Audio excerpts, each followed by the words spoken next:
अस्सलाम वालेकुम, मेरा नाम है ज़ुहैब भट्ट और अब लगने लगी है मांगने पर पाबंदी बनाम सरकार।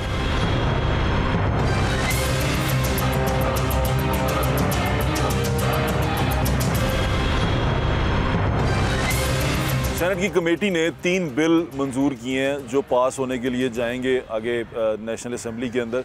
वो बिल जो से उनमें एक बिल जो है वो बड़ा अहम है, मेरे ख्याल से वक्त की ज़रूरत भी है और ये बड़ी अच्छी चीज़ है कि कानून साजी इस पे होने जा रही है। वैसे तो कानून है इसके ऊपर, हमारे दीन में भी ये हराम है, लेकिन उसके बावजूद इस चीज़ के ऊपर कानून सख्ती से अमल नहीं करता। अब मेरे ख्याल से सख्ती से अमल करना शुरू करेगा क्योंकि इसके साथ साथ सज़ा और जुर्माना को बढ़ा दिया गया है। उसके मैं कुछ आपको चीज़ें पढ़ के सुनाता हूँ। बिल है मुनज़्ज़म भीख मांगने की 7 साल तक कैद और 10 लाख रुपए तक जुर्माना होगा मुनज़्ज़म भीख मांगने का। अब उसके अंदर उन्होंने कहा है कि जो शख्स मुनज़्ज़म भीख मांगने के लिए किसी को भर्ती करेगा, पनाह देगा, मुंतकिल करेगा, उसे कैद और जुर्माने की सज़ाएँ होंगी। मुनज़्ज़म भीख मांगने से मुराद किसी शख्स को जानबूझकर फ्रॉड से ज़ोर ज़बरदस्ती करके भीख मांगने, खैरात वसूल करने के लिए मुलव्वस करना है। इसके अलावा धोखाधड़ी, ज़बरदस्ती, वरगला कर, लालच देकर या किसी से बहाने से भीख मांगने या खैरात वसूल करने में मुलव्वस करना भी मुनज़्ज़म भीख मांगने में आएगा।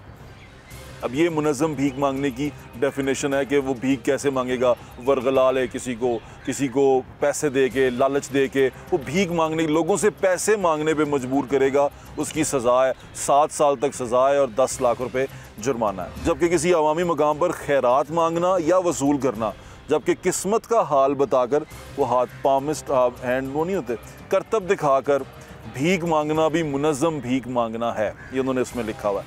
तारीफ़ में उसकी इन्होंने डेफिनेशन की है, बहाने से अशिया फ़रोख्त करना, बार बार गाड़ियों की खिड़कियों पर दस्तक देना, ज़बरदस्ती गाड़ियों के शीशे साफ़ करना भी मुनज़्ज़म भीख मांगने में आ गया, उसको शुमार किया जाएगा। ये उसकी क्लॉजेज़ हैं जो मैं आपको पढ़ के बता रहा हूँ। तीसरी क्लॉज है उसकी, बज़ाहिर ज़रिया मुआश के बग़ैर किसी अवामी मकाम पर घूमते रहना जिससे ये तासुर जाए कि फ़र्द भीख मांग कर गुज़ार बसर करता है, ये भी मुनज़्ज़म भीख मांगने में शामिल होगा। यानी कि अगर कोई बंदा आपको लग रहा है कि ये ऐसे ही फिर रहा है और उसकी हालत से आपको लग रहा है कि ये भीख मांगेगा, या वो अपने आप को शो कर रहा है कि मुझे पैसे दे दें, मुझे पैसों की ज़रूरत है, या आपको ऐसा लगे, तो वो भी मुनज़्ज़म भीख मांगने में शामिल होगा। ये उसकी डेफिनेशन कर रहे हैं। किसी निजी अहाते में दाखिल होकर भीख मांगना, खैरात वसूल करना, किसी ज़ख़म, चोट, बीमारी, माजूरी या नुक्स को दिखाकर खैरात या भीख हासिल करना भी मुनज़्ज़म भीख मांगने में तसव्वुर होगा। इसके अलावा ख़ुद को बतौर नुमाइश इस्तेमाल होने देना, यानी कि अपनी नुमाइश करना, कोई अपने आप को कोई चीज़ लगा के वो अपने आप को नुमाइश के तौर पे पेश करना, भीख मांगने या खैरात वसूल करने में सहूलत हो, वो भी मुनज़्ज़म भीख मांगना कहलाएगा। अब ये तमाम चीज़ें मुनज़्ज़म भीख मांगने में उन्होंने ऐड कर दी हैं। ये कानून इसलिए बनाया गया कि कुछ अर्सा पहले तारकीन वतन की सूरत, जो लोग बाहर जाते हैं वो यहाँ से बाहर जाके भीख मांगते हैं और वहाँ से बहुत सारे लोगों को डिपोर्ट किया जा रहा है। सऊदी ममालिक के अंदर बहुत सारे लोग जाते हैं, भीख मांगते हैं। आप में से बहुत सारे लोग अगर उम्रा करने गए होंगे तो आपने देखा होगा कि मोस्टली जो लोग आपसे एहराम बांधे हुए पैसे मांग रहे होते हैं वो मोस्टली हमारे अपने मुल्क के होते हैं, बड़ी बदनामी होती है। तो बहुत सारे लोगों को डिपोर्ट भी किया गया, वहाँ से निकाला भी गया और बहुत सारे लोगों को निकाला भी जा रहा है। भीख मांगना जो है वो गधागरी एक लानत बनती जा रही है। इसके अलावा गधागरी की एक और सिचुएशन ये है कि गधागरी की जो इंडस्ट्री है, मैं तो इसे इंडस्ट्री कहूँगा क्योंकि लोग इसको बिज़नेस के तौर पर करते हैं, बिलियंस ऑफ डॉलर्स सालाना है। यानी कि जो गधागरी में जो तकरीबन एक अंदाजे के मुताबिक ये 33 अरब डॉलर सालाना की इसमें कमाई होती है और हमारी IT एजेंसी है वो 20 अरब से कम है। यानी कि हम जो तरक्की कर रहे हैं वो भीख मांगने में कर रहे हैं। जो हमारी असल इंडस्ट्री है, जो लोगों की तरक्की है, यानी कि IT है, इंफॉर्मेशन टेक्नोलॉजी, तालीम, किसी भी शोबे में वो इंडस्ट्री बहुत थोड़ी है। हमारे यहाँ पर कुछ हम प्रोड्यूस भी नहीं करते, हम गधागर प्रोड्यूस कर रहे हैं और प्रोड्यूस कर करके अब बाहर भी भेज रहे हैं और वहाँ से जलील होकर वापस आ रहे हैं और हमारे मुल्क की बदनामी का सबब बन रहे हैं। कानून ये मंजूरी के लिए जा चुका हुआ है, कायमा कमेटी ने इसको मंजूर कर दिया और उन्होंने आगे इसको भेजा है अप्रूवल के लिए। मुझे यकीन है कि ये बिल पास हो जाएगा और इसके बाद बहुत सारी चीज़ें लगेंगी। इसके अंदर और बहुत सारे तरीके हैं, बहुत सारी चीज़ें हैं जिस पे आगे जाके प्रोग्राम में बात करते हैं। आइए आपको दिखाते हैं गधागरी करते कैसे हैं और यहाँ होता क्या है।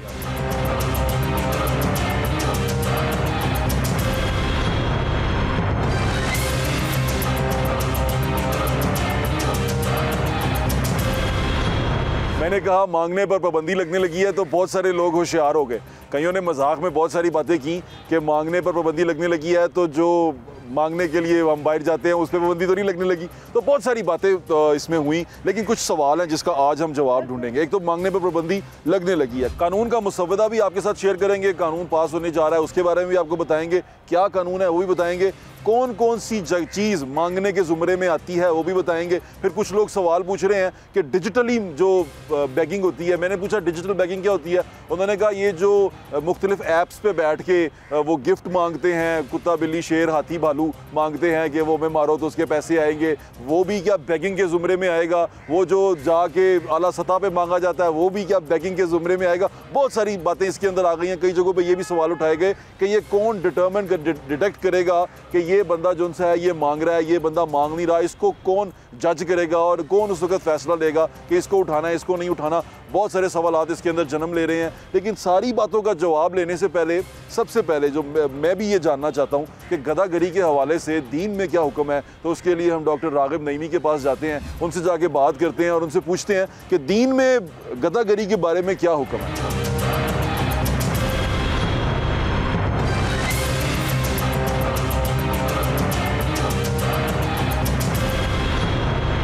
दीन इस्लाम ने और नबी करीम सल्लल्लाहु अलैहि वसल्लम ने हमेशा से सवाल करने को, और ऐसा सवाल जो कि बग़ैर किसी जिस्मानी मेहनत के कोई आदमी अपने लिए ईज़मेंट हासिल करना चाहे, कोई अपनी ज़िंदगी गुजारने के लिए रकम लेना चाहे, तो इस्लाम ने इसको डिस्करेज किया है, उसकी मुमानियत है।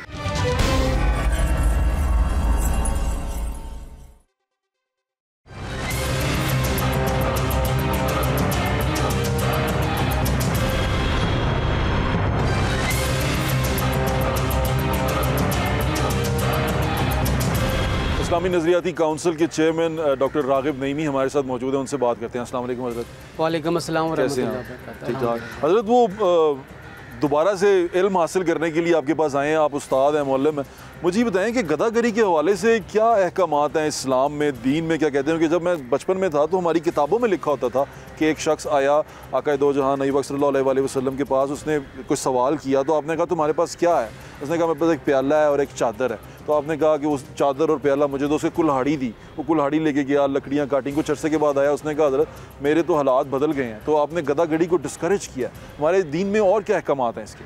बिस्मिल्लाहिर्रहमानिर्रहीम, बिल्कुल बजा फरमाया भट्ट साहब आपने। देखिए, दीन इस्लाम ने और नबी करीम सल्लल्लाहु अलैहि वसल्लम ने हमेशा से सवाल करने को, और ऐसा सवाल जो कि बग़ैर किसी जिस्मानी मेहनत के कोई आदमी अपने लिए ईज़मेंट हासिल करना चाहे, कोई अपनी ज़िंदगी गुजारने के लिए रकम लेना चाहे, तो इस्लाम ने इसको डिस्करेज किया है, उसकी मुमानियत है, उसको कभी भी मुस्तहसन नहीं करार दिया है। इसीलिए नबी करीम सल्लल्लाहु अलैहि वसल्लम ने फरमाया कि जो ऊपर वाला हाथ है वो नीचे वाले हाथ से बेहतर है। इट मीन्स कि जो देने वाला हाथ है वो लेने वाले हाथ से बेहतर है। और जब हम इस्लामी तालीमात को देखते हैं तो हमेशा से उस बंदे की तारीफ़ की गई है जो कि अल्लाह की मखलूक का ख्याल करता है, खैर के काम करता है, लोगों की भलाई के लिए बाहर निकलता है और लोगों को मुख्तलिफ़ किस्म की तकलीफ़ और मसाइब से बचाने की कोशिश करता है। नबी करीम सल्लल्लाहु अलैहि वसल्लम की तारीफ़ हज़रत खदीजा रज़ियल्लाहु ताला अन्हा ने इन अल्फाज में की कि ए मोहम्मद सल्लल्लाहु अलैहि वसल्लम, अल्लाह ताला आपको कभी भी रुसवा नहीं फरमाएगा, क्योंकि आप यतीमों के सरों के ऊपर हाथ रखने वाले हैं, आप बीमारों की तीमारदारी करते हैं, आप बेकसों की बेनवाई करते हैं। तो जो शख्स इस किस्म का होता है अल्लाह ताला उसे कभी भी रुसवा नहीं करता है। बेशक हज़रत, ये नया कानून आ रहा है, उस पर मेरे ख्याल से अमल दरामद भी शुरू उन्होंने उसको पास करने के लिए भी ले गए हैं। वो कानून ये कहता है कि अगर कोई बंदा करतब दिखा के या जिस्म पे कुछ मल के कोई बेगरी करेगा, गदागरी करेगा, मांगेगा या मुनज़्ज़म तरीके से मांगेगा तो उसको सज़ा दी जाएगी। इस कानून को आप कैसे देखते हैं कि गदागरी की उन्होंने डिफरेंट जो है डेफिनेशंस की हैं कि ये गदागरी है, करतब करना या लोगों से इस नीयत से किसी को चीज़ बेचने जाना, गाड़ियों के दरवाजे खटखटाना और खटखटा के पैसे मांगना, इसको कैसे देखते हैं आप? देखिए, कुछ चीज़ें ऐसी हैं जो कि हमें मुआशरती तौर पे बहुत बुरी लगती हैं। जितनी चीज़ें आपने बयान की हैं हमारे मुआशरे में इन्हें अच्छी निगाह से नहीं देखा जाता है। एक गाड़ी जा रही है, दरवाज़ा बंद है और एक सिग्नल के ऊपर गाड़ी रुकती है तो वहाँ पे लोग आके नॉक करना शुरू कर देते हैं। इसी तरीके से हम ये देखते हैं कि सिग्नल्स के ऊपर कुछ लोग बहरूपिये हैं जिनका असल रूप कुछ और है और वो किसी दूसरे रूप के अंदर नज़र आ रहे होते हैं और वो भी इसी ही गदागरी ही के पॉइंट ऑफ व्यू से वहाँ पे मौजूद हैं। लेकिन बड़ा मसला है कि जो अहबाब खैर का काम करने वाले हैं उन्होंने भी तो लोगों से मांगना है। अब उसमें और इस गदागरी में डिफरेंशिएट कैसे करेंगे? क्या वो बड़े हैं? जैसे खैरात और चंदा इकट्ठा करना। देखिए हमारे सामने मिसाल है छिपा की। अब रमज़ान छिपा साहब जो हैं वो कराची के अंदर बहुत बड़ी सर्विस कर रहे हैं, लेकिन कभी कभी उन्हें वो पैसे इकट्ठे करने के लिए सड़कों पे निकलना पड़ता है। अच्छा, लोग ईदी साहब जाएगा, लोग उनके निकलने को डिस्करेज नहीं करते, उनको करते हैं। तो आप यहाँ पे आके डिफरेंशिएट कैसे करेंगे? आपको इसके लिए सर्टन रूल्स बनाने पड़ेंगे जो डिफरेंशिएट करे कि कौन सी वाली गदागरी उसकी ममानियत होगी और कौन सी वाली की ममानियत नहीं होगी। हज़रत एक और चीज़ है, ज़कात का हमारे यहाँ पर निज़ाम, जो दीन इस्लाम में निज़ाम है ज़कात का मतलब ये होता है कि अपनी दौलत में से निकालें कुछ % और वो गरीबों में बांटें। इसका मतलब गदागरी बढ़ने का मतलब ये है कि अगर मजबूरन आदमी बाहर निकल रहा है तो ज़कात उस तक नहीं पहुँच रही। देखिए, आप कभी पर्सनल एक्सपीरियंस कीजिए इन गदागरों का कि ये दिन में कितना कमाते हैं। जी बहुत ज़्यादा कमाते हैं। ये 2-2, 3-3, 5-5 हज़ार तक। मैंने तो एक ऐसे गदागर के बारे में सुना जो रोज़ाना फैसलाबाद से गाड़ी पर लाहौर एयरपोर्ट पे आया करता था और भेस बदल के यहाँ पे गदागारी किया करता था, भीख मांगा करता था। आप तसव्वुर नहीं कर सकते, ये हर एक को पता, ओपन सीक्रेट है। मुनज़्ज़म भिखारीपन हमारे यहाँ है। जगह तकसीम होती हैं, जगह बिकती हैं और उन तमाम के ऊपर हेड्स हैं और सब चीज़ें हमारे मुआशरे के अंदर गदागरी के नाम पे।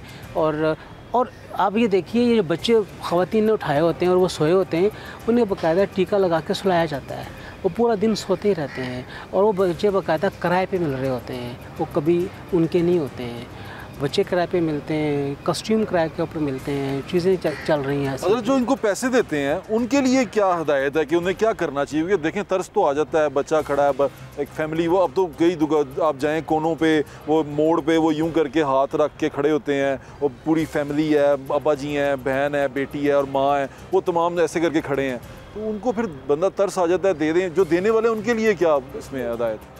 जो सफ़ेद पोश तबका है वो कभी भी इस तरह के हालात जितने भी ख़राब हो जाएं वो इस तरह मांगने के लिए नहीं निकलता।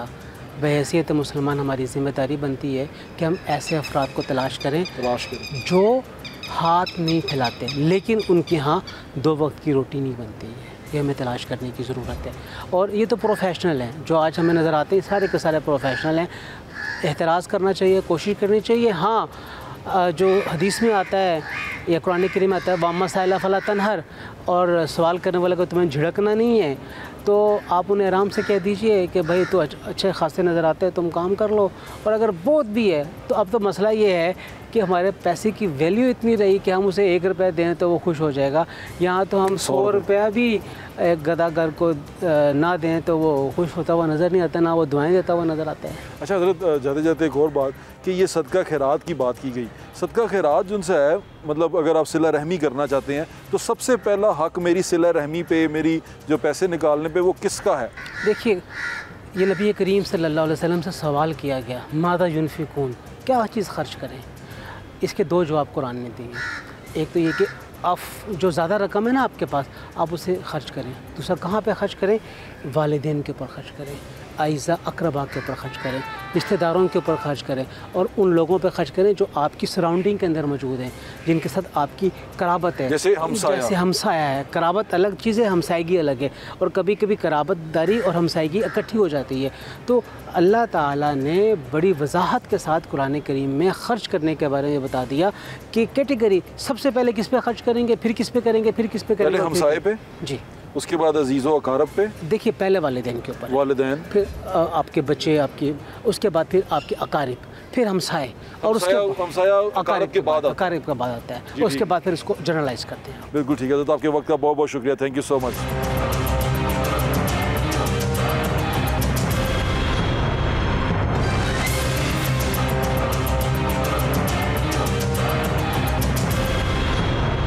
एक बंदा एम्प्लॉय कर रही हो तो 3 साल आपको सज़ा होगी, जुर्माना जो है वो 3 लाख से 5 लाख जो है वो वेरी करेगा।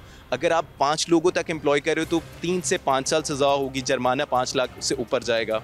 अगर आप एक रिंग लीडर हो तो 10 साल तक सज़ा कर दी गई है, नॉन बेलेबल कर दिया गया है, और जो उसका जुर्माना है वो 10 से 20 लाख कर दिया गया है।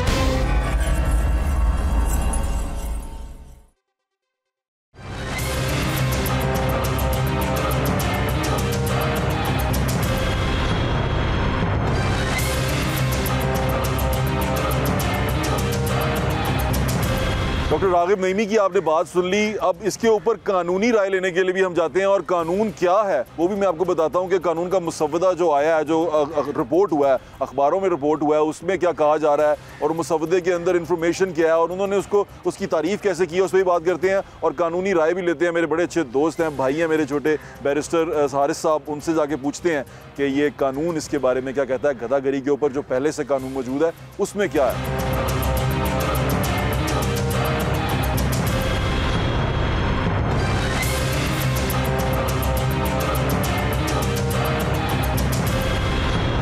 हमारे बड़े प्यारे भाई हैं, मेरा छोटा भाई है बैरिस्टर हारिस साहब, जो बड़ा रिसर्च करते हैं चीज़ों के ऊपर, और मैंने उनसे एक टॉपिक के बारे में पूछा, वो बड़ा रिसर्च करके आए हैं, बड़ा उसके बारे में समझ के आए हैं, पढ़ के आए हैं। तो बैगरी के बारे में हम लोगों से बात कर रहे थे, हम जान रहे थे, लोगों को देख रहे थे, बैगर्स को देख रहे थे, फिर जो कानून आ रहा है उसके बारे में बात कर रहे थे। तो बैरिस्टर हारिस साहब ये पढ़ के आए हैं, उनसे बात करते हैं कानूनी तकाजे क्या हैं इसके। अस्सलाम वालेकुम हारिस भाई। वालेकुम अस्सलाम, अल्लाह का शुक्र, thank you so much for generous introduction जी। थैंक यू हारिस भाई, आप मेरे भाई हैं माशाल्लाह। देखें जो लाइक आदमी होता है ना, उसकी जो चीज़ें होती हैं वो नज़र आ जाती हैं। वो कहते हैं ना, सूलां दे मुंह जमदे तिखे होंदे ने। Share credits to almighty Allah sir, ये सब मेरे रब का करम है। बिल्कुल ऐसी है। अच्छा हारिस भाई, इशू ये है, मैंने सवाल आपसे करना चाहता हूँ, ये बैगरी, गदागरी, हम ज़रा उर्दू में बात करेंगे ताकि समझने वालों को, सुनने वालों को समझ आ जाए।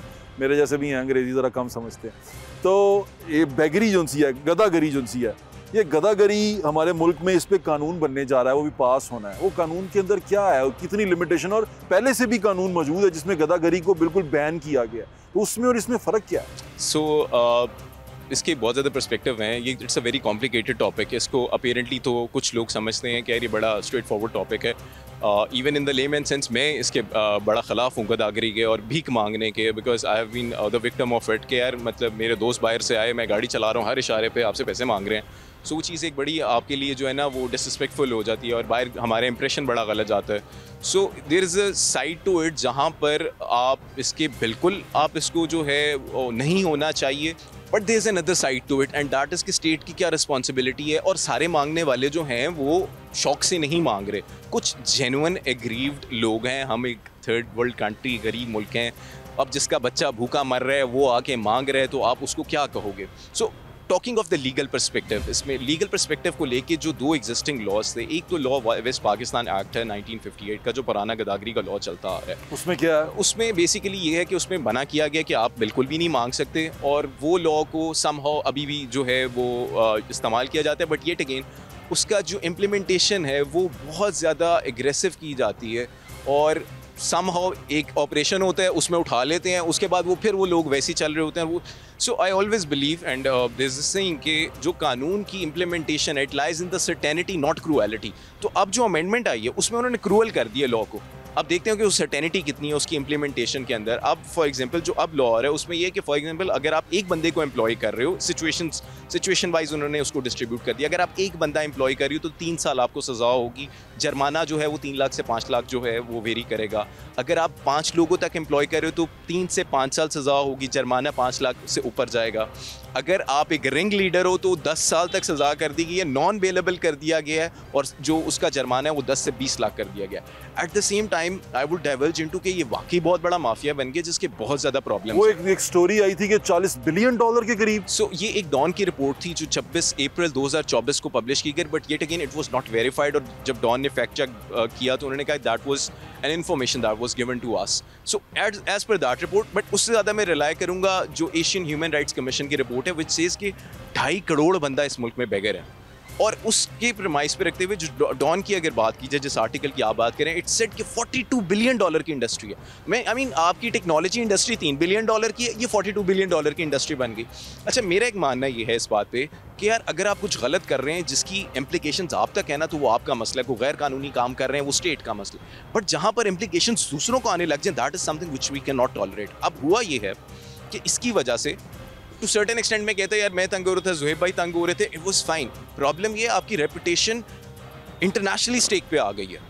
अब आपका हुआ ये कि जो सऊदीया से डिपोर्ट हो रहे हैं, आपका दुबई का वीज़ा, मैं I used to give an example of it कि आप दुबई का वीज़ा अप्लाई करते 2 घंटे बाद वीज़ा आया था। दुबई ने आपके साल से वीज़े बंद किए हुए हैं, और उससे ये हुआ कि वीज़ा सिर्फ टूरिस्टिक वीज़ाज नहीं बंद हुए, देयर आर जेन्युइन पीपल जो बाहर जाके मेहनत मजदूरी कर रहे हैं। At the same time there are people जो हाईटेक प्रोफेशनल्स हैं, जो डॉक्टर्स हैं, जो लॉयर्स हैं, जो बाहर काम कर रहे हैं, उनको वीज़ाज नहीं मिल रहे, उनकी फैमिली को वीज़ाज नहीं मिल रहे। तो मतलब एक रैंडम बंदे की जो एक रिंग लीडर है या कोई माफिया का बंदा है जो पैसे मांग रहे हैं, हद लगती है इस पे, हद लगती है इस्लामी लॉ में लगती है। इस्लामिक लॉ को लेके जो पर्सपेक्टिव है, yet again it's kind of complicated. अच्छा, ये सारे कॉम्प्लिकेटेड ही हैं। ये एक मसला कॉम्प्लिकेटेड है ना, इसको एड्रेस करने का स्टेट लेवल पे बड़े स्टेट को ध्यान से चलना चाहिए। अब होगा क्या, जैसे अब ये कानून बन गया, मसला ये है कि वी आर बीइंग जो है ना स्टेट लेवल पे हम पंजाब पुलिस से गवर्न हो रहे हैं, जिसने बाज़ का अगर कपड़े किसी ने ठीक ना पहने, उन्होंने कहना ए भी मांग रहे सी उन्हें तो भी पर्चा दे छड़ना है, ठीक है। सो द प्रॉब्लम है इसकी इम्प्लीमेंटेशन कैसे होगी। बड़ी अहम बात की है उन्होंने, वो मैं लोगों को जरा थोड़ा एक्सप्लेन कर दूँ। वो कह रहे हैं कि अगर ऐसा हो तो अगर कोई मेरे जैसा बंदा आ जाता है जिसके कपड़े थोड़े गंदे हैं या वो थोड़ा बाल शाल नहीं बनाए हुए, तो वो समझेंगे मंगन वाला आ गया। तो ये बड़ा अहम चीज़ है, इसको सोचना ये कि इसको जज कौन करेगा कि ये मांग रहा है, ये नहीं मांग रहा, ये मांग रहा था, मैंने इसको देखा, उसका विटनेस कौन होगा, विटनेस कौन देगा कि ये मांग रहा था। अगर पुलिस वाले ने कह दिया कि ये मांग रहा है तो वो मांगने वाला ही कंसिडर होगा। Exactly, that's the problem. और अभी आप देखें जैसे इंक्रोचमेंट का मरियम नवाज एक बड़ा जबरदस्त काम कर रही थी, बट हुआ क्या, वो ट्रैफिक पुलिस वाले सड़क से 10 फुट अंदर आके लोगों की दुकानों से लोगों को लेके गए। I have evidence for it, I can give you the videos for that. तो लॉ का मिसयूज बड़ा होता है, तो आपने एक प्रॉपर जो है मैकेनिज्म के तहत इसकी इंप्लीमेंटेशन देखनी है। एंड समहाउ मैं जो बात कर रहा था कि यार उसकी गदागरी की वजह से इंप्लीकेशंस लेमैन को आने लगे जो कुछ भी नहीं कर रहा। मतलब if I want to travel to Dubai for work, visas नहीं मिल रहे, सेम गोस फॉर अब इसकी रिलीजियस इंप्लीकेशंस आ रही है कि सऊदीया ने आपके वीज़े बंद कर दिए, जो बेचारा उम्रा करने जा रहा है उसको भी वो कह रहे हैं कि यार ये ना करो। मलेशिया, इंडोनेशिया, दे सब all of them have projected their concern. GCC सब ने आपको, जीसीसी कंट्रीज़ ने कहा कि यार इसको आप कंट्रोल करें। अब हुआ क्या, आपने कंट्रोल करने के लिए येट अगेन एक आर्बिट्रेरी मेजर्स किए, आप 2000 बंदे को ऑफलोड कर देते हैं। आप रोजाना सुनने में आ रहे हैं 100-125 बंदे को ऑफलोड कर देते हैं। क्यों ऑफलोड कर देते हैं? एक एग्जीक्यूटिव डिटर्मिनेशन है, कोई जुडिशियल डिटर्मिनेशन तो है नहीं, उसकी वजह से काम ये ख़राब होने लग गया। But somehow I would advocate कि सख्त लॉज होने चाहिए और eight the same time state ने रोल प्ले करना जो दूसरी साइड ऑफ इट है। देखें आप लॉज बना रहे हैं, अब इस पर जहाँ पर आपने शरिया की बात की, पहले शरिया की बात कर लेते हैं कि आपसे सल्लम से इब्न फरास, अल्लाह कमी पेशी माफ़ करे, I am just giving you the जो अखज़ है इसका, वो ये कि उनसे किसी ने पूछा कि गदागरी, क्या मैं गदागरी कर सकता हूँ? उन्होंने कहा नहीं। उन्होंने कहा अगर मजबूरी बन जाए तो उनसे जो अपराइट लोग हैं, इसी तरह जो नेक लोग हैं, इसी तरह पूछा गया। देयर इज अनदर सहाबी जो कोट करते हैं, I am forgetting the name, Al Hilali करके उनका नाम है। ही सेड कि आप सल्लम से पूछा गया कि किन वजूहात में और किन मौक़ों पे अलाउड है, तो उन्होंने कहा 3 तरह के मौक़ों पे अलाउड है। 1, जहाँ पर आप किसी के गारंटर बने हो और उस गारंटी को आपको जो है ऑनर करने के लिए मांगना पड़े बिकॉज वो आपकी लायबिलिटी नहीं थी। सेकेंडली, जहाँ पर आप you have been a victim of calamity, कोई मतलब खुदाई आफत आप पे आ गई, तो उस को मेकअप करने के लिए जब तक आप अपने पैरों में ना खड़े हो। तीसरा ये कि वहाँ पर जहाँ पर आप जेन्युइनली गरीब हो और वो वेरीफाइड हो 3 लोगों से। हम अगर इस्लामिक लॉ की बात करें तो इस्लामिक लॉ में एक बड़ी अहम चीज़ है ज़कात। ज़कात होती ही गरीब लोगों के लिए। इसका मतलब गदागरी इसलिए बढ़ रही है कि ज़कात का निज़ाम ख़राब हो रहा है? नहीं, इसमें ज़कात का निज़ाम बेहतर करने की ज़रूरत है। And eight the same time हमारे दीन का एक बड़ा इनहेरेंट पिलर है ज़कात, और सदकात भी एक इनहेरेंट जो है वो एक एलिमेंट है। मैं कहूँगा समहाउ इसमें मेरी गलती है, मैं हमेशा अपने आप को पहले पॉइंट किया, तो मेरी गलती और आपकी गलती है। हम सदका दे रहे हैं, हम सड़क पे जाते हुए 1000 रुपये किसी को पकड़ा जाएं, वी आर प्रमोटिंग बैगरी। मैं हमारे दोस्तों में इस बात पे बड़ी डिस्कशन चलती थी, तो मेरा एक दोस्त बड़ा समझदार है, उसने मुझे कहा कि जो आपको पैसे दिए जाते हैं ना, इसमें अल्लाह ने हिसाब लेना और इस बात का भी हिसाब लेना कि तुमने किसको आगे दिए। तो और हम I have been brought up with a family जहाँ पे मेरे दादा कहते थे कि यार तुम्हारे जो रब है ना उसने तुम्हारा हक का भी दिया और ना हक भी दिया, तो जो मांग लेना वो उसको बस दे दो। बट लेटली आई बिलीव कि नहीं यार, हकदार तक हक पहुंचाना बड़ा ज़रूरी काम है। सो इसमें जो ज़कात का मैकेनिज्म है, जिस तरह एक जनरल अंडरस्टैंडिंग है, देखिए गवर्नमेंट एक लेवल तक काम कर सकती है, जब तक आप इंडिविजुअल लेमैन नहीं करेगा तो क्या होगा। ये बताएं कि ये कानून जो सा पास होने के लिए जा रहा है, आपको लगता है कि इसको भी चैलेंज कर देंगे, क्योंकि इसके अंदर बहुत ज़्यादा वेग है और बहुत ज़्यादा इसके अंदर लकूने हैं कि जो आप पकड़े जा सकते हैं। इसमें एक there is a side to it ना, एक there is a side of me which I would call the barrister side or the lawyer side, जो कहेगा कि यार इसकी legalities को लेके क्या प्रॉब्लम है, and there is a layman side to it. From the layman side I would say कि there should be strict laws। इसके बहुत ज़्यादा प्रॉब्लम हो रहे हैं, उन लोगों को भी भुगतने पड़े हैं जिनका कोई लेना देना नहीं है, तो इसको कर्ब तो करना ही करना है, but there is always a thing called the rightful reasonable proportionate मैयर लिए जाएँ। अब आप इतने स्ट्रिक्ट मैयर्स जब लेने जा रहे हैं, उसमें होगा ये कि चैलेंज हो जाएंगे ऑन मल्टीपल फंडामेंटल राइट्स, जैसे आपका राइट टू लिबर्टी है, राइट टू डिग्निटी है, आपका राइट टू जो है लाइफ है, और राइट टू लाइफ के ऊपर मल्टीपल जजमेंट्स यहाँ पर आ चुके हैं कि राइट टू लाइफ का मतलब ये नहीं है कि खाली एक वेजिटेटिव स्टेट में एग्जिस्ट करना है। राइट टू लाइफ का मतलब ये कि रोजी रोटी का भी कोई निज़ाम हो, कोई हेल्थ का भी निज़ाम हो। तो वो तो स्टेट अपनी सोशल कॉन्ट्रैक्ट पूरा करने में नाकाम है पूरी तरह। नहीं, आई वोंट से कि नाकाम है, वो मैं कह रहा हूँ ना आपको कि नाकाम है। सोशल कॉन्ट्रैक्ट पूरा करने में स्टेट नाकाम हुई हुई है बहुत बुरी तरह। हम सबको नहीं दे पा रहे, बस कुछ सर्टेन क्लास है जिसको दे पा रहे हैं। सो उस पे जाकर ये जब चैलेंज होगा, और आप देखेंगे यार, मैं आपसे एक बात पूछूंगा कि यार हमेशा प्रोपोर्शनेट सजाएं। एक बंदा मांग रहा है तो उसका ये होना चाहिए कि यार इसको मांगने से रोक दिया जाए, उसको जेल में डाल देना इस काइंड ऑफ डिस्प्रोपोर्शनेट। और बल्कि वो तो जेल में जाके खुश होगा, और जेल पहले आपके भरे हुए हैं, वो जेल में बैठ के मुफ्त की रोटियां खाएगा, स्टेट पे और बर्डन आ जाएगा। सो मतलब we have to be very cautious कि हम क्या अप्रोच अडॉप्ट करते हैं। हैसियत एक कानूनदान आप क्या सजेस्ट करते हैं, इसका हल क्या होना चाहिए? I won't call myself a कानूनदान, मैं तो एक बड़ा हम्बल स्टूडेंट ऑफ लॉ हूँ। मेरे ख्याल में हमें प्रोपोर्शनेट मैयर्स लेने चाहिए, सोसाइटी के डिफरेंट जो फैसेट्स हैं और जो सोसाइटी के स्टेक होल्डर्स हैं उन्हें ऑन बोर्ड करना चाहिए। सबसे पहले मैं कहूँगा एड्रेस दोज पीपल जो जेन्युइनली गरीब लोग हैं। सिस्टम्स होने चाहिए। For example we are standing in this market, इस मार्केट की कोई कमेटी हो जो मार्केट के जो ज़रूरतमंद लोग हैं उनके कंसर्न्स को एड्रेस करी हो, and then there should come the harsh measures by the state कि यार ये जो लोग मुफ्त खोरियाँ कर रहे हैं, या I am sorry for the lack of better words, ये जो मज़े लेने के लिए पैसे मांग रहे हैं। अब एक मजदूर जो सारा दिन दिहाड़ी लगा के 1200 रुपये कमा रहा है, वो कहते हैं मैं तो बेवकूफ़ आदमी हूँ, मैं एक इशारे पे खड़ा होता हूँ, दिन के 3 से 4 हज़ार रुपये मैं कमा लूँगा। दैट इज़ पर the report of the publishing. ऐसे ही है जी। तो भाई वो क्यों मेहनत मजदूरी करेगा? सो एक बड़ा सोसाइटी के अंदर एक नया जो है वो, मैं तो कहूँगा कि लानत ने जन्म ले लिया है कि जहाँ पर आप हार्डवर्क को आप डिकरेज कर रहे हो, आप उसको डिस्करेज कर रहे हो, the rightful word, the discourage कर रहे हो। और मेहनत को जो है ना आपको इनकरेज करना चाहिए। मतलब लोग हार्डवर्क की तरफ क्यों जाएंगे जब वो देख रहे होंगे कि यार मांगने का मतलब झूठ बोलना है, तरले तुरले मारने, दिन के 5000 रुपये करके महीने का 1.5 लाख में कमाऊंगा। अगर मैं किसी दुकान पर काम करता हूँ तो गवर्नमेंट जो गेजेटेड सैलरी है वो 37,000 रुपये, 37,000 रुपये में I am sure you know कि कहाँ गुजारा हो सकता है। It's impossible living in this inflation. बिल्कुल ठीक है, आपके वक्त का बहुत बहुत शुक्रिया हारिस भाई, आपने बड़ी अच्छी इन्फॉर्मेशन दी हमें। मैं उम्मीद करता हूँ सुनने वालों को वो बड़ी अच्छी तरह समझ में आ गई होगी। अपना ख्याल रखें। थैंक यू भाई।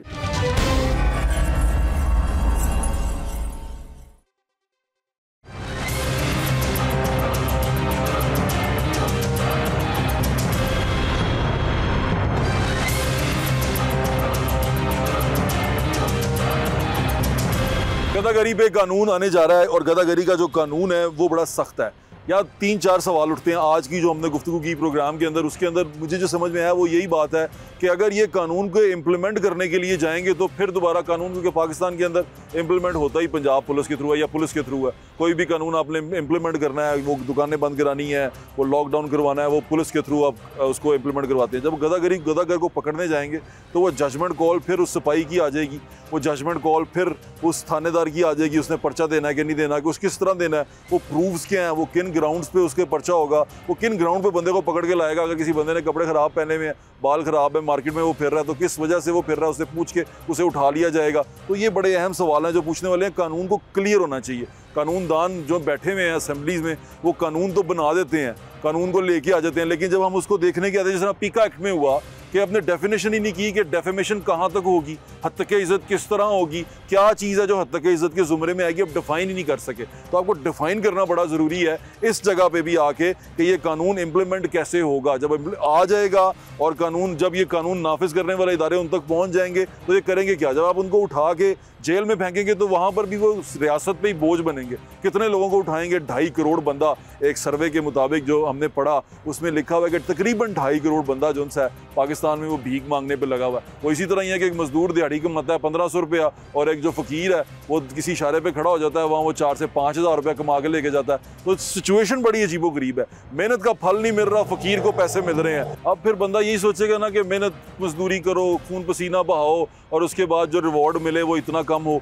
ये भी क़यामत की निशानियों में से एक निशानियाँ हैं कि आपका मजदूर जो उनसा है वो प्रेफर करता है कि मैं भीख मांग लूँ, मैं कोई पैसे जो उनसे किसी से मांग के ले लूँ, रब के कमाने की तरफ जाऊँ। हम किस पस्ती में गिरते जा रहे हैं, यहाँ से आप ये अंदाज़ा लगाएं कि हमें दूसरे मुल्क बाहर निकाल रहे हैं। हमारे लोगों को डिपोर्ट इसलिए किया जाता है कि वो बाहर जाके पैसे मांगते हैं, और ऐसी ऐसी जगहों पे पैसे मांगते हैं। यानी कि ये तो मेरे साथ खुद ज़ाती तौर पे हुआ कि हम उम्रा करके निकलें, अभी हम खाना काबा से निकल रहे हैं, मताफ से बाहर आ रहे हैं, तो एहराम बांधे हुए लोग जिनसे हैं वो पैसे मांग रहे हैं, वो मेरे डिग गए नहीं, और वो पाकिस्तानी हैं, वो शक्ल से पहचान लेते हैं आपको कि हम पाकिस्तानी हैं, और वो पाकिस्तानी आपको पैसे मांगते हैं। वहाँ जिस तरह पैसे मांगते हैं आपको पता है, वहाँ से उन्होंने 4000 लोग निकाले, उनमें से 3800 जो उनसे थे वो पाकिस्तानी थे। अब ये तमाम चीज़ें जो उनसी हैं हमारे सामने हैं, हमें नज़र आ रही हैं, हमें ये सब कुछ पता चल रहा है। कानून बनाने की बड़ी अशद ज़रूरत है, लेकिन कानून को क्लियर होना बड़ा ज़रूरी है। कानून के अंदर ये पता होना ज़रूरी है कि इसमें हम थानेदार को, पुलिस वाले को इतनी पावर तो नहीं दे देंगे वो किसी भी आदमी को उठा लाएगा, वो किसी भी आदमी के ऊपर कोई भी पर्चा कर देगा, वो किसी भी आदमी को उठाए कह देगा कि ये गदागरी कर रहा था तो इस पर इतना पर्चा बनता है, ये रैकेट चलाता था। उसको सबूत, उसका प्रूफ, उसको कैसे किया जाएगा, उसकी डेफिनेशन जो सी है वो बड़ी ज़रूरी है। बस बाकी जो सोसाइटी का काम है, ये काम सोसाइटी के करने का है, ये मुआशरे के करने का काम है। इसको पुलिस के थ्रू आप रोक नहीं सकते, इसको आप सोसाइटी के थ्रू रोक सकते हैं। सोसाइटी को अपना किरदार अदा करना पड़ेगा, मुआशरे को आगे आना पड़ेगा, और जो लोग आप पैसे देते हैं, जो लोगों को पैसे देते हैं, वो देख के सोच समझ के दें। जो सबसे ज़्यादा खैरात का या आपकी ज़कात का या आपकी सिला रहमी का जो हकदार है वो आपका रिश्तेदार है। रिश्तेदार से पहले आपका पड़ोसी है। पहले अपने पड़ोसी का ख्याल रखें, अपने पड़ोसी को उसकी ज़िंदगी बेहतर करें। वो भूखा सो गया और आप पेट भर के सोए तो ये आपसे सवाल होगा। उसके बाद अपने रिश्तेदारों की तरफ देखें, अपने रिश्तेदारों को दें, अपने रिश्तेदारों को पैसे निकाल के दें। अगर आपको अल्लाह ताला ने बहुत दे दिया, आपके रिश्तेदार माड़े हैं, उनको दें। उसके बाद कहीं दुनिया में कहीं और देखें, फिर लोगों को सदका खिरात करते फिरें, फिर वीडियो बनवाते फिरें, फिर शादियों पर पैसे फेंकते फिरें, सारा कुछ करें, फिर उसके बाद आपको इजाज़त है। लेकिन सबसे पहले अपने करीबी लोगों को देखें। इस तरह से आप अपना जो अपने लिए आपने सिला रहमी करनी है, किसी के साथ ज़कात अपनी करनी है, वो ज़रूर करें। इतना पैसा उजाड़ देते हैं आप, इतने पैसों की गाड़ियाँ ले लेते हैं। आपने सोचा है कि सारे के ऊपर ज़कात बनती है और वो ज़कात देना आप पे फ़र्ज़ है, वरना जो आप ले फिरते हैं वो आप दोज़ख की आग अपने इर्द गिर्द ले फिरते हैं, और वो दोज़ख की आग जो सी एक दिन आपको पकड़ देगी। ये ख्याल रखना बड़ा ज़रूरी है, इसको ख्याल रखें। इस तरह आप जो थोड़े सा करके दिखावा करके बनाते हैं, जन्नत नहीं कमाते। इस तरह सोसाइटी के अंदर भी बिगाड़ पैदा करते हैं, इनकरेज करते हैं गदागरी को, और दूसरा अपने लिए भी मुश्किल क्रिएट करते हैं। अपना ख्याल रखें। मुझे इंशाल्लाह फिर मुलाकात होगी। अल्लाह हाफ़िज़। पाकिस्तान जिंदाबाद।